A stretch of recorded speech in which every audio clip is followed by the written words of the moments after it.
Russia's $3 billion maritime counterstrike changes everything. $3 billion worth of commercial vessels, 12 ships, one coordinated operation.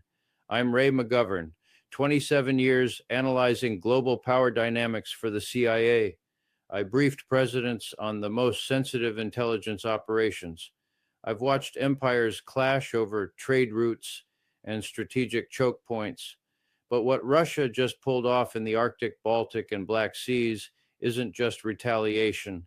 It's a complete redefinition of maritime warfare, and it proves that commercial shipping is no longer neutral territory. You think this was sudden, random, an emotional response to Western sanctions? Think again. This was calculated, coordinated, and executed with military precision across three different seas simultaneously, and it changes everything about global trade forever. When I first heard the reports, my intelligence training kicked in immediately. 12 vessels, three seas, perfect timing. This wasn't maritime piracy or desperate retaliation. This was strategic messaging. Russia just told the world that two can play the sanctions game. But here's what the mainstream media won't tell you. This operation was months in the planning. Russian naval intelligence had been tracking these specific vessels for weeks. They knew their cargo, their destinations, their insurance coverage, their corporate ownership structures. This wasn't random seizure. This was surgical economic warfare, and the West walked right into it. Let me break down what really happened, because once you understand the strategic thinking behind this operation, you'll realize we're witnessing the birth of a completely new form of international conflict. For decades, commercial shipping operated under an unwritten rule. Neutral vessels carrying legitimate cargo could transit international waters without interference. Even during wartime, merchant ships enjoyed protection unless they carried military supplies. That rule died the moment Western nations started seizing Russian assets and vessels worldwide. Russia just demonstrated that maritime law is now optional for everyone. The operation began at 300 Moscow time. Russian naval units moved simultaneously in three theaters. In the Baltic Sea, two vessels were intercepted near Kaliningrad. In the Black Sea, four ships were seized near Crimean waters. In the Arctic, 6 vessels were surrounded and boarded along the northern sea route. 12 ships, $3 billion in cargo and vessels, zero warning.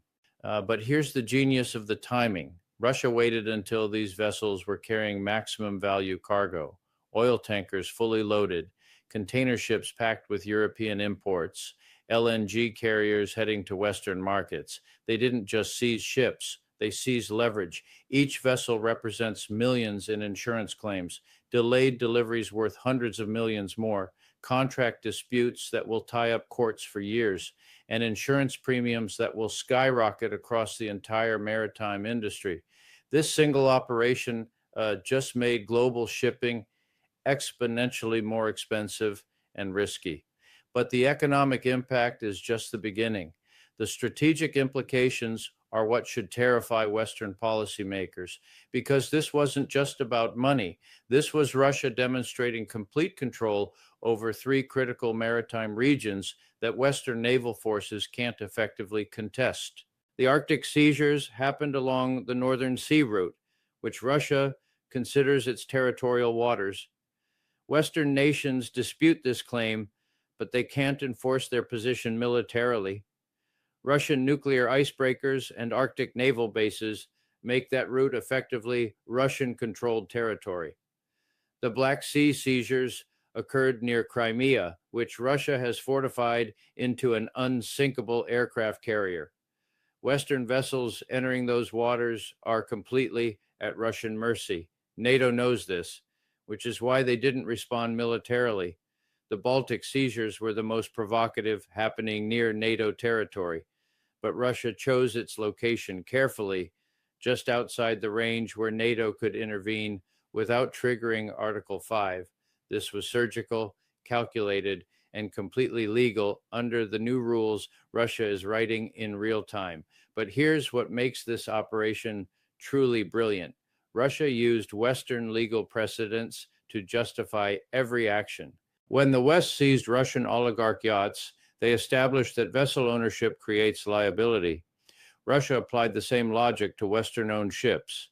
When NATO nations froze Russian assets, they proved that economic warfare justifies asset seizure. Russia mirrored that strategy exactly. When the EU banned Russian ships from European ports, they demonstrated that maritime access is conditional. Russia just made that principle reciprocal. Every legal justification Russia used came directly from Western playbook. They're not breaking new legal ground. They're applying Western precedents consistently. And that's what makes this so dangerous, because once you establish that commercial vessels are legitimate targets for economic warfare, you can't put that genie back in the bottle. The insurance industry understands this immediately. Lloyd's of London has already suspended coverage for vessels transiting Russian-controlled waters without explicit authorization. Maritime insurance premiums for the Baltic, Black Sea, and Arctic routes have tripled overnight. Shipping companies are rerouting around these regions entirely, adding weeks to delivery times and millions to transportation costs. Global supply chains that were already fragile from COVID disruptions and Suez Canal blockages are now facing permanent restructuring around Russian maritime control. This isn't temporary disruption. This is the new normal, and it gets worse because Russia's action sends a message to every country that's tired of Western economic coercion. China controls the South China Sea. They could implement identical seizure policies for vessels violating their territorial claims. Iran controls the Strait of Hormuz. They could mirror Russian tactics against Western-flagged tankers. North Korea, Venezuela, and every other sanctioned nation is watching this playbook work in real time. Russia just gave them the template for turning commercial shipping into a weapon. The strategic genius of this operation becomes clear when you examine the broader context. Western sanctions were supposed to isolate Russia economically and force submission. Instead, they've created a world where economic warfare is normalized and maritime law is optional. Russia's response proves that sanctions are a two-way street. Every Western asset frozen creates precedent for retaliation. Every Russian vessel banned from European ports justifies reciprocal bans on Western ships. The West thought they could weaponize commerce without consequences. Russia just proved them wrong. But the most terrifying aspect of this operation is how it escalates beyond economics into military confrontation. Because every seized vessel becomes a diplomatic crisis. Every insurance claim becomes a legal battlefield.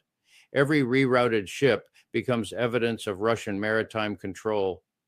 Western governments now face an impossible choice: accept Russian dominance over critical shipping routes or escalate militarily to protect commercial vessels. Naval escorts for merchant ships means military vessels in Russian-controlled waters. Military vessels in contested zones means potential for direct confrontation between nuclear powers. This is how wars start, not with grand declarations, but with escalating incidents that spiral beyond anyone's control. The Cuban Missile Crisis began with Soviet ships carrying missiles to Cuba. This crisis involves Russian control over shipping routes that carry 40% of Europe's energy supplies. The stakes are actually higher now because energy supplies are more critical than missile deployments ever were. Russia's maritime strategy exploits Western civilization's greatest vulnerability, our complete dependence on global trade. Modern societies collapse without reliable shipping. Food shortages appear within weeks. Industrial production stops within months. Western sanctions assumed Russian isolation would be more painful than Western disruption. Russia's response demonstrates the opposite. They can disrupt Western commerce more effectively than we can disrupt their economy. Because Russia is largely self-sufficient in energy, food, and raw materials, Western nations are completely dependent on imports for survival. This operation proves Russia can strangle Western supply lines without firing a shot. The timing of this operation reveals another layer of strategic thinking. Russia waited until winter, when European energy demand peaks and alternative supply routes are most difficult. They waited until Western naval forces were stretched thin across Ukraine support, Indo-Pacific tensions, and Middle East conflicts. They waited until Western economies were already struggling with inflation and supply chain disruptions. Perfect timing, maximum impact, minimal risk of effective retaliation. This is how you fight a superpower when direct military confrontation isn't feasible. You target their vulnerabilities, you use their own legal precedents against them, you strike when they can't respond effectively. Russia's military leadership learned these lessons from studying American operations in Iraq, Libya, and Syria. Turn the enemy's strengths into weaknesses, use their own rules against them, create fait accompli situations that can't be reversed. The $3 billion price tag of this operation sends its own message. Russia just proved they can inflict massive economic damage through coordinated action across multiple theaters. But $3 billion is nothing compared to what comes next. Because this operation was just the opening move in a much larger game. Western shipping companies now face a choice: negotiate with Russia for safe passage, or accept permanent exclusion from the most efficient routes between Europe and Asia. The Northern Sea route is the fastest connection between European and Asian markets. The Black Sea connects Europe to Middle Eastern energy. The Baltic Sea links Scandinavia to global trade networks. Russia controls all three, and they just demonstrated willingness to use that control as an economic weapon. Insurance companies understand the implications immediately. Maritime coverage for these routes now requires Russian approval, either explicit or implicit. Western vessels either pay for protection or face seizure. This is tribute, pure and simple. The same system medieval powers used to control trade routes, except now it's backed by nuclear weapons and hypersonic missiles that can sink any Western naval force attempting intervention. The geopolitical implications extend far beyond shipping costs. Russia just proved that sanctions create vulnerability, not strength. Every economic weapon the West deploys can be turned around and used more effectively against Western targets. Freezing Russian central bank reserves worth $300 billion created precedent for seizing Western assets worth trillions. Banning Russian vessels from European ports justifies excluding Western shipping from Russian-controlled waters permanently. The law of unintended consequences is destroying Western economic warfare faster than Russian military action ever could. And the most dangerous part, this escalation is irreversible. Once commercial shipping becomes a legitimate target for seizure, every vessel becomes a potential hostage. Every cargo becomes leverage. Every route becomes contested territory. Maritime insurance will never recover. Shipping costs will permanently increase. Global supply chains will fracture into competing blocs that mirror military alliances. The age of neutral commerce is dead, killed by Western sanctions that Russia just proved work both ways. China is watching this template work perfectly. They control shipping routes worth $5 trillion annually through the South China Sea. They could implement identical policies tomorrow and strangle Western access to Asian markets completely. Iran controls 20% of global oil shipments through Hormuz. They could mirror Russian tactics and double global energy prices overnight. Every sanctioned nation is learning the same lesson. Commercial warfare beats military confrontation when you control strategic choke points. Russia just gave them the playbook, and the West has no effective counter-strategy.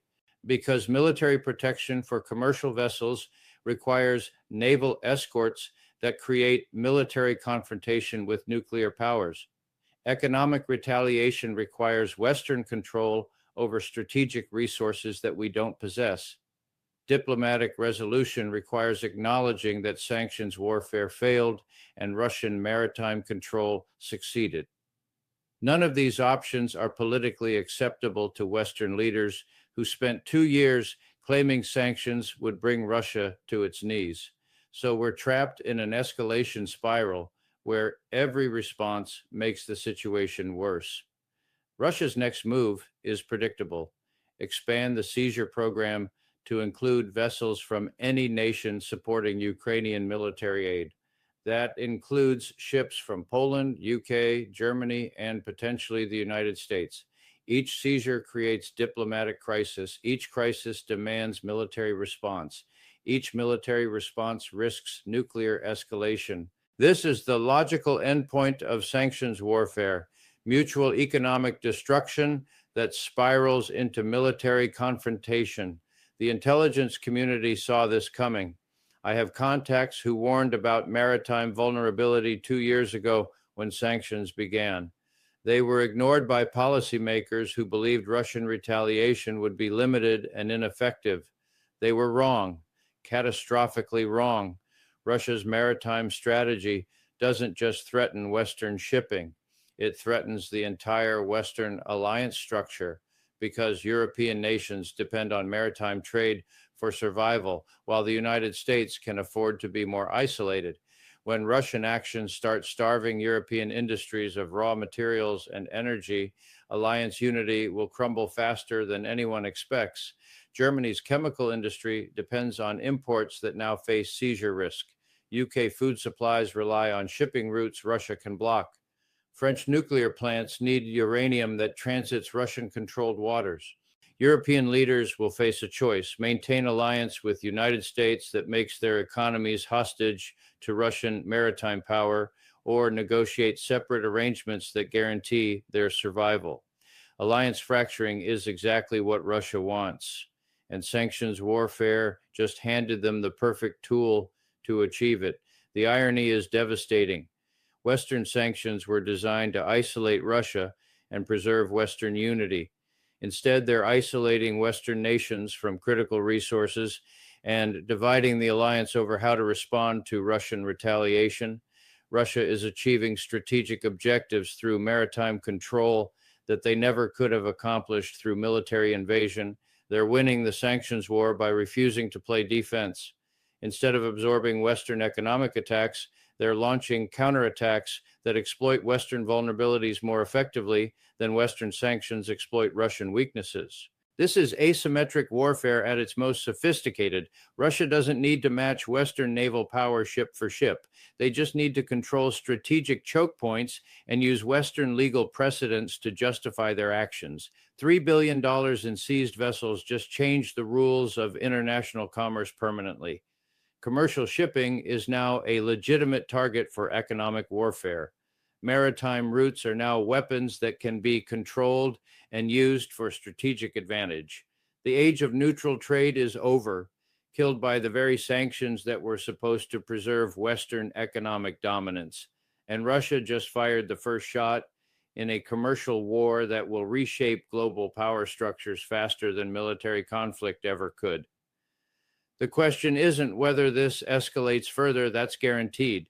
The question is whether Western leaders recognize what's happening before maritime warfare destroys the global economy they're trying to protect. Because once commercial shipping becomes a battlefield, everyone loses except the powers that control strategic choke points. And Russia just proved they control more of those than anyone realized. The $3 billion seizure was just the opening move. The real game is just beginning, and the West is already losing.